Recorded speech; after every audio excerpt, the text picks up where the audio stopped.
ధన్యవాదాలు తెలియజేస్తూ మరి నేను అన్నను తెలంగాణ ఉద్యమం నుంచి అతి సన్నిహితంగా దగ్గర నుంచి కూడా చూడడం జరుగుతూ ఉంది.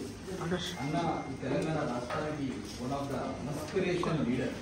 ఎట్లా అంటే మనం చూసినట్లయితే సూర్యాపేట మారుమూల గ్రామాలలో పుట్టి బడికి పోవాలంటే ఎన్నో కిలోమీటర్లు నడుచుకుంటూ పోయి ఆర్థికంగా ఎన్నో ఇబ్బందులు ఎదుర్కొని గవర్నమెంట్ హాస్టల్లో చదువుకొని మరి ఈ రేంజ్కి ఇంత ఉన్నతంగా ఎదగాలంటే మాటలు చెప్పినట్టు ఈజీ కాదు. దాని వెనుక ఎన్నో కడుపు గాలి ఆకలి రాత్రులు ఉంటాయి, ఎన్నో ఇబ్బందులు ఉంటాయి, ఆర్థిక ఒడిదులు ఉంటాయి.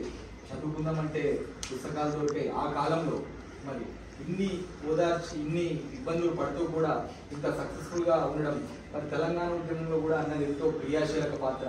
ఎన్నో ఇబ్బందులు పెట్టిండ్రు. మరి ఉమ్మడి ఆంధ్రప్రదేశ్ తీసుకుపోయి గుంటూరు వేసిండ్రు, రకరకాల కేసులు పెట్టిండ్రు. ఇవన్నీ కూడా మరి మీరు చూడొచ్చు. అన్నకు మీరందరూ ఎంతో ప్రేమతో ఇక్కడికి రావడం జరిగింది.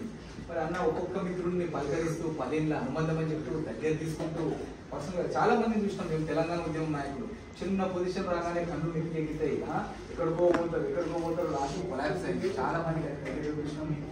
ఇవాళ కనీసం ఒక్క మనిషి కూడా లేకుండా వాళ్ళ లీగల్ పని కూడా ఇవ్వడం వస్తారు. అట్లా ఉన్నారు.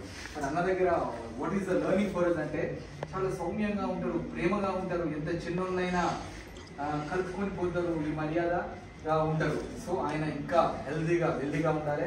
మరి ఆయన బడుగు బలహీన వర్గాలకు ఒక వీకర్ సెక్షన్స్ ఒక ఇన్స్పిరేషన్ పోవాలి.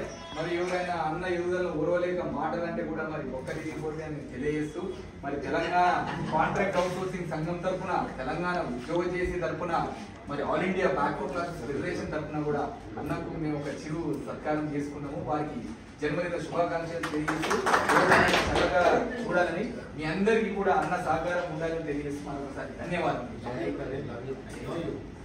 రామకృష్ణ కూడా విషయం చెప్పండి.